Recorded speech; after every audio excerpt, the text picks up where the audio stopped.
As I was working through creating my live binder for 21st Century Teaching and Learning, kept coming back to my mind that this is most definitely something I could use, excuse me, in an interview process or for a process of delivering professional development to teachers or administrators.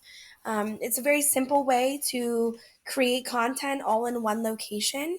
And I before this I had used a lot of Google Docs, Google sharing capabilities. However, after using this Live Binders, I have noticed that the way to organize it is very easy.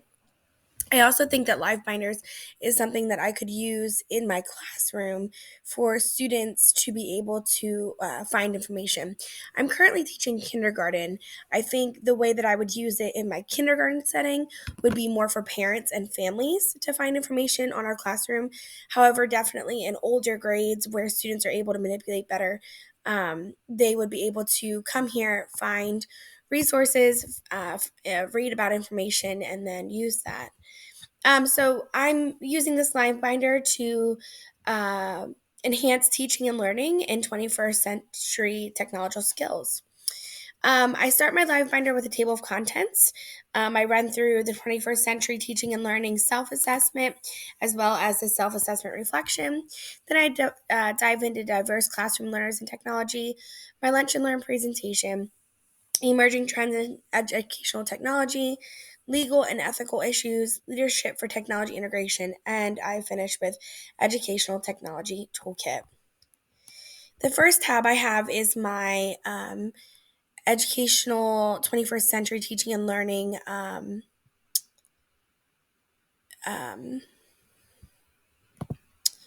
mission statement. In this mission statement, I talk a lot about how I use technology in the classroom and the importance of technology in the classroom.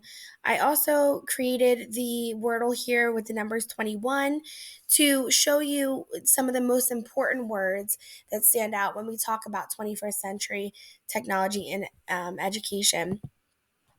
My self assessment listed here shows that I am somewhat knowledgeable in 21st century technology. However, there were two areas that I was not knowledgeable at all, and those included the 21st century skills and pedagogical technological content knowledge, as well as the IST standards. So I reflect on that in my reflection here and talk a lot about how those two areas are two things that I want to learn more about throughout this process. Then I dive into diverse classroom learners and technology. In this tab, I included a YouTube video of the media application scenarios of the three teachers that were running into some issues in their classrooms and they weren't sure how to solve them. Moving on to my Lunch and Learn, this Prezi presentation shows my Lunch and Learn and how I would go about delivering a presentation on actually how to use Prezi in the classroom for teachers. Emerging Trends in Educational Technology is another YouTube video that I just show how technology has changed over time. Next is the legal and ethical issues. I included 5 websites for copyright fair use and Creative Commons, 5 websites for FERPA and other technology privacy concerns, and 5 websites for plagiarism and academic dishonesty.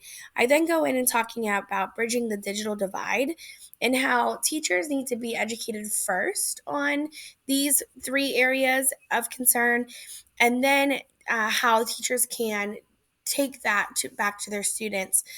We talk a lot about digital literacy, and digital literacy is referred to as the ability to use information and communication technologies to find, evaluate, create, and communicate information, requiring both cognitive and technical skills. If our teachers are not able to do that successfully, then it should not be required of students to be able to do that as well.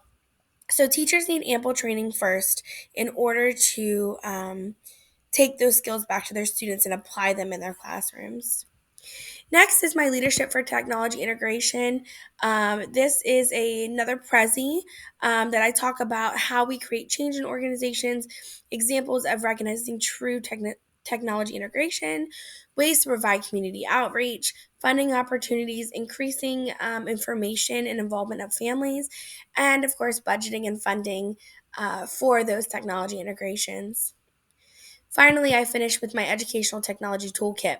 In this toolkit, I talk about one aspect of Google, going Google Powerful Tools for 21st Century Learning, how we can use that um, text to teach others about how we can use Google applications, classroom, and apps. Um, Thank you for listening about my live binder, and I hope that you found it informational as well as usable in your future.